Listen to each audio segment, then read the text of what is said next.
जी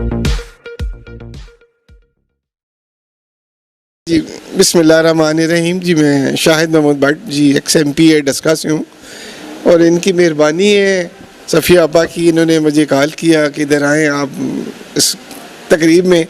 तो यहाँ मैसेज सिर्फ हमने यही देना है कि नज़रिया पाकिस्तान ट्रस्ट जो है ये एक ऐसा फोरम है जो सिर्फ यही बताता है कि हमने कारकुनान पाकिस्तान ने किस तरीके से कुर्बानियाँ दी और ये पाकिस्तान हासिल किया। पाकिस्तान तो हमने हासिल कर लिया, लेकिन इसके आगे जो हमारी ज़िम्मेदारी कायदे आज़म बना के गए तो क्या वो हम अपनी ड्यूटी अंजाम दे रहे हैं कि नहीं। असल में मैसेज ये होता है कि जो पाकिस्तान हमें मिला हमने उसको आगे, उसके लिए हमने क्या किया। मेरे बुज़ुर्गों ने, मेरे बड़ों ने या हमारे जो बुज़ुर्ग आए हैं उन्होंने कुर्बानियाँ दी, शहीद हुए, जिस तरह आपने वाक़यात सुने। तो एक पाकिस्तान हमें मिला, इस्लामी मुल्क। अब इसको, इसकी हिफाजत करना, इसको आगे लेके जाना ये हम सब की ज़िम्मेदारी है। तो हमारा मैसेज यही होता है इस वक्त कि पूरी कौम को मिलकर एक कलेक्टिवली मैसेज देना चाहिए कि हम सब यूनाइटेड हैं, हम एक हैं और जो कायदे आज़म रहमतुल्लाह ने हमें पाकिस्तान जो दिया है उसकी हम हिफाजत करने की सलाहियत रखते हैं। अब दुनिया में हम पहले इस्लामी मुल्क हैं जो अल्हम्दुलिल्लाह एटमी ताकत भी रखते हैं और मुसलमानों का जज्बा भी आपको सबसे पता है ज़्यादा है।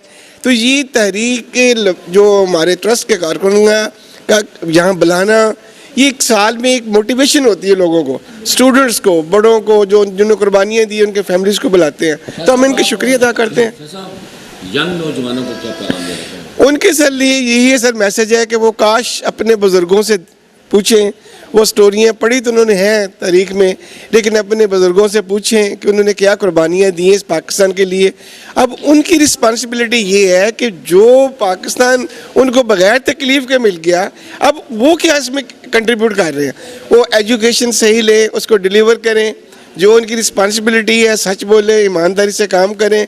जो सबसे बड़ी बात यह है कि पूरा एक मैसेज दे वो यूथ जो है कि हम पूरी यूथ, क्योंकि जनरेशन जो है नेक्स्ट हमारी यूथ है, हमारा जो बूढ़े हैं वो तो कम होते जा रहे हैं, तो यूथ ने ही इस मुल्क को संभालना है। तो वो अगर यूनाइटेड होंगे, वो स्ट्रांग होंगे तो इस मुल्क की जो सलामती है वो बिल्कुल महफूज हाथों में होगी। Thank you very much.